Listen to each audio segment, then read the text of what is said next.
I think it's going to be a very interesting conversation. And I'm looking forward to this. So let's see.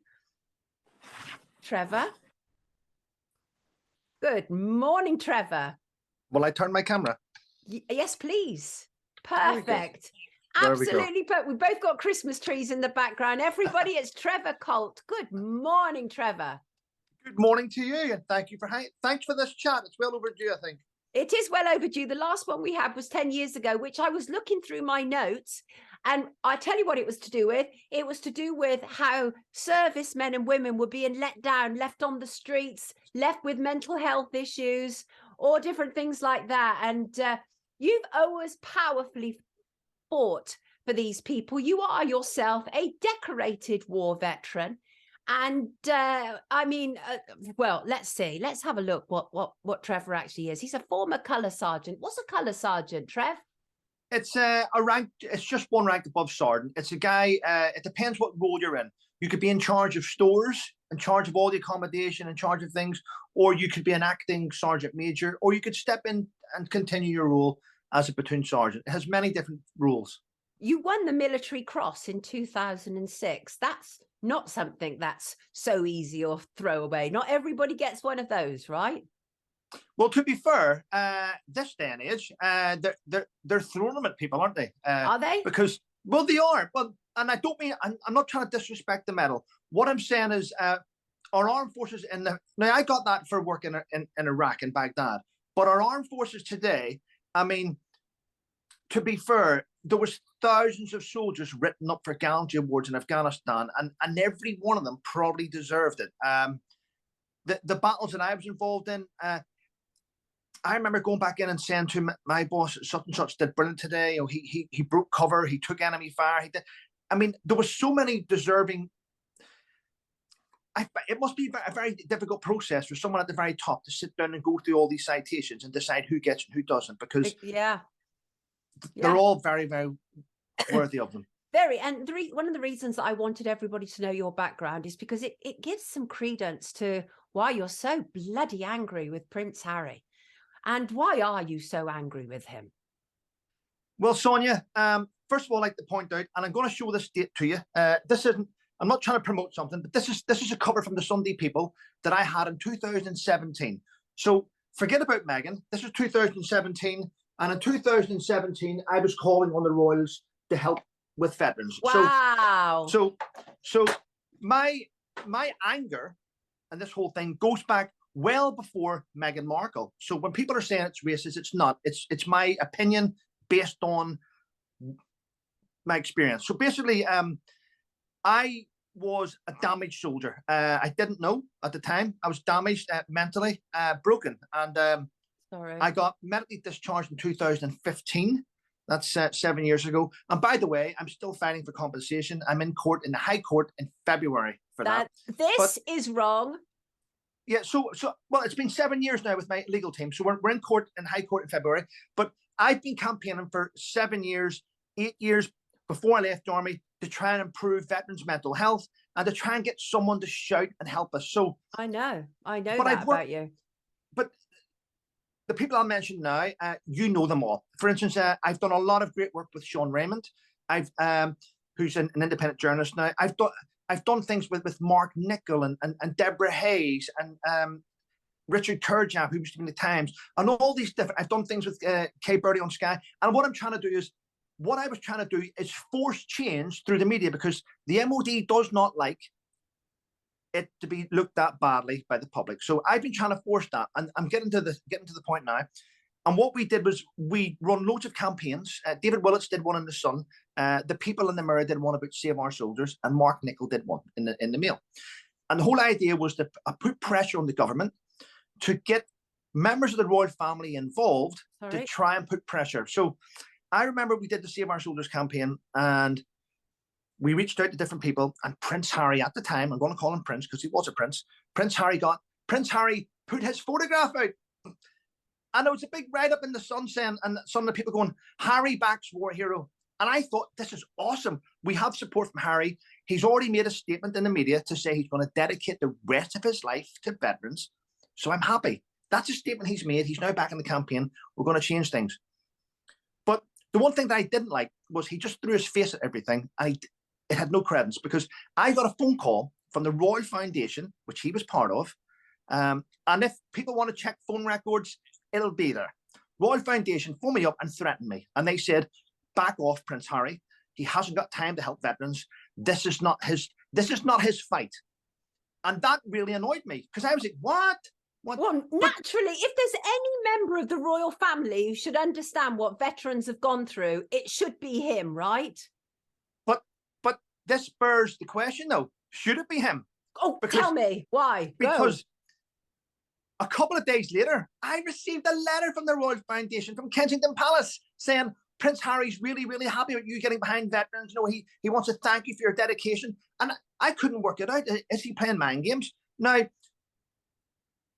I was then in Afghanistan, 2008, same time as Harry. I did other operations in Afghanistan, different years. And I know how it works in Afghanistan. And you know how it works in Afghanistan, because you know what? As a reporter or a journalist, and you go out to Afghanistan, and first of all, you cannot get from Camp Bashan to the front line, which is where things are happening, unless there's clearance. You need clearance to get out there, and it needs to be safe. So if there's a threat and helicopters being shot down, they're not going to send out a helicopter to get you from A to B. However, whenever the brigadier decides to come out, they make sure that, so he's high ranking, so they're going to get him out to the front line. But whenever he was out to the front line, Sonia, there's air cover up, which is extra air support up in the air. Right. Plus, there's also troops out on the ground. There'll be a satellite patrol, which is a patrol that goes out around the base and does perimeters to make sure there's no enemy there. And that's just for brigadier. But I remember when David Cameron came with William Hague, what they did is they flew out the Chinook to take him. There was 2 Apaches to go alongside it, right? Not only did they double up the sangers, 2 men on each sanger during the day when there only should be 1, they put patrols out non-stop, and they flew a thing called UAV, unmanned aviation, which flies around the battlefield, giving live feed of what's happening there to make sure David Cameron was safe. Now, whenever Prince Harry was on the ground and he was going out, first of all, I'd like to point out that Prince Harry being there made the Taliban increase their attacks on British forces tenfold. Wow. Because they wanted to get him, which meant British soldiers were being put in more danger with him being there. But he doesn't like me saying that. As well as he was there, he had a United Kingdom Special Forces protection team that used to leave base before him and go and do the patrol in front of him to make sure his patrol was safe. He also had an unmanned aviation to fly the route, and all his vehicles had GPS tracker in. He had more protection on the battlefield than any other soldier that was there. And so whenever I pointed this out, Sonia, and I went, don't lie about being a frontline soldier. You were not a frontline soldier. Because whenever my guys were out on the ground and we were involved in what's called a TIC, troops in contact, and you're involved in a firefight, you are out. What happens whenever a firefight happens? The radio in the battlefields goes silent and everyone listens in to what's happening with the firefight, because that's people's lives in danger. Then what happens is you have air support on call. We need air support, and it comes, and an Apache may arrive.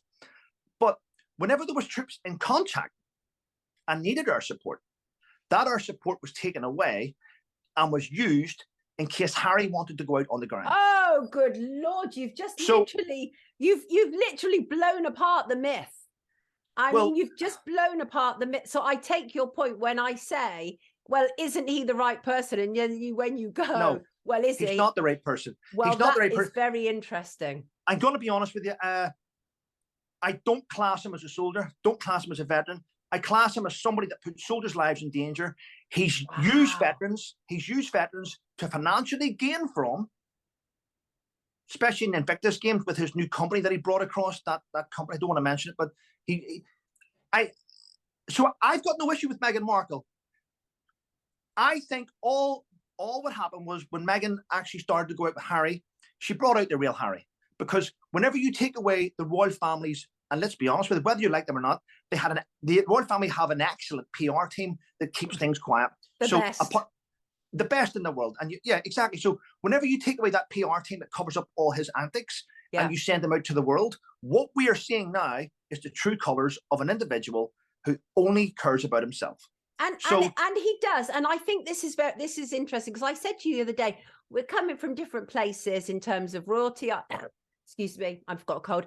I'd get rid of them in the heartbeat. You fought for Queen and country. And you said, actually, Sonia, that's not necessarily, I felt like that about the Queen. I don't feel like that about Charles. Why don't you?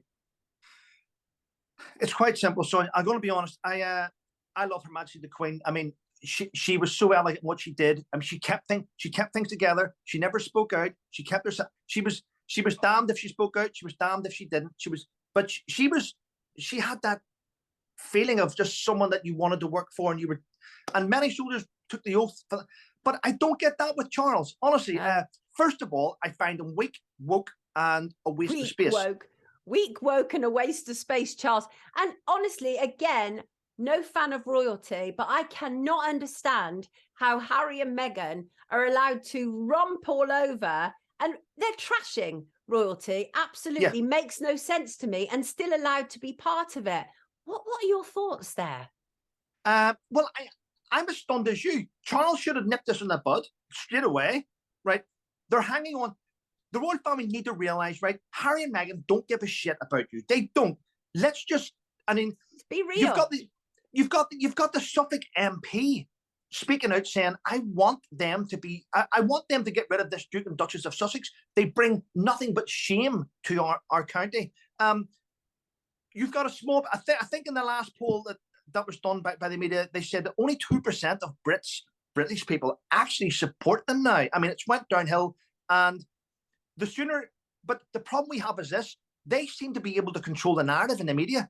Now, I've had a lot of issues with Harry and Meghan, and I'll tell you why. I've seen clips of it. I haven't watched it. I won't watch it, but people keep putting up clips of it on social media of the Netflix documentary. And there's a guy on there called Christopher Boozy. So he's on that show, which means regardless if he was paid or not, he's got connections to Harry and Meghan. Now, that individual wanted to silence me for speaking out about Harry, and they couldn't. They couldn't silence me because I wasn't making up stuff. I was telling people what my experience. How did he go about that? Well, I used to do lots of live videos. I still do the odd one or two. And I've got a YouTube channel, so I would do lots of live chats on YouTube. And what he was doing was he was trolling through my videos, and he was getting bits of my conversations which could have been used, which he did, and he would cut them. For instance, I did a live chat with a few YouTubers, and there was an American woman telling me during her chat that where she lived in America, she felt unsafe. And I says, well, why don't you buy a gun? You're allowed to have a gun in America. Buy a gun. And she went, I know, but the people that are bad have guns. I says, well, have a gun at home. Don't take it out. And she says, but if they break in and they have a gun, what do I do? Now, this is where it gets complicated, because I said, shoot them. Shoot him first. Shoot him first. Now, what Christopher Boozy did was he went through that video and he cut that. And he put it on Twitter, where he says, Trevor Coult has threatened to shoot me. Listen to this.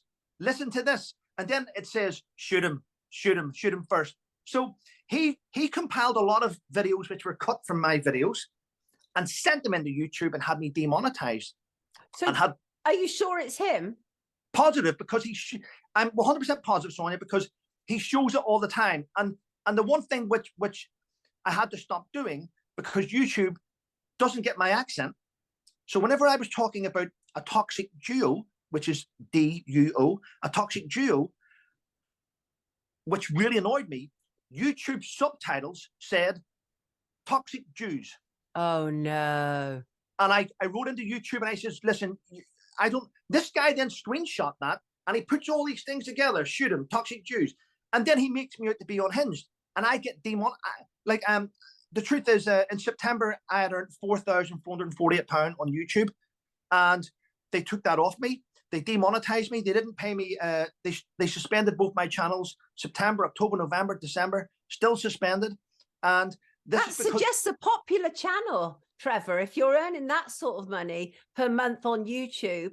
And so, I mean, the thing is that it's absolutely insane. There's a huge, massive PR effort, obviously, around Harry and Meghan. And you say you're not angry with her, but I saw you back in Jeremy Clarkson, which me personally, I thought what Jeremy Clarkson said was disgusting, because it was about some sort of sexual fantasy about somebody. And I just thought it was abhorrent. Well, Sonia, I agree with you. What Jeremy Clark said was abhorrent. However, the way he worded it was disgusting. And I will agree with it. He worded it disgusting. But my thought process is people don't understand how much people actually despise Meghan for her lies. So what he said was disgusting, Sonia, and I will never back that. But my thought process behind what Jeremy did, Jeremy Clark had the balls to say things, and this is true. Everyone in the country is thinking she's a nasty bitch. She's not. Everyone's thinking that, and he's the only one to type something out. So you know what? I take my hat off to him, not for what he wrote, but the fact that he stood up and he went, you know what? This is a nasty person. But aren't there plenty? There's Piers Morgan, Dan Wootton. They're all in on her, aren't they? But and why are they focusing on her? Why aren't they looking at the couple? The couple are the problem, surely. Well, it's quite clear to me.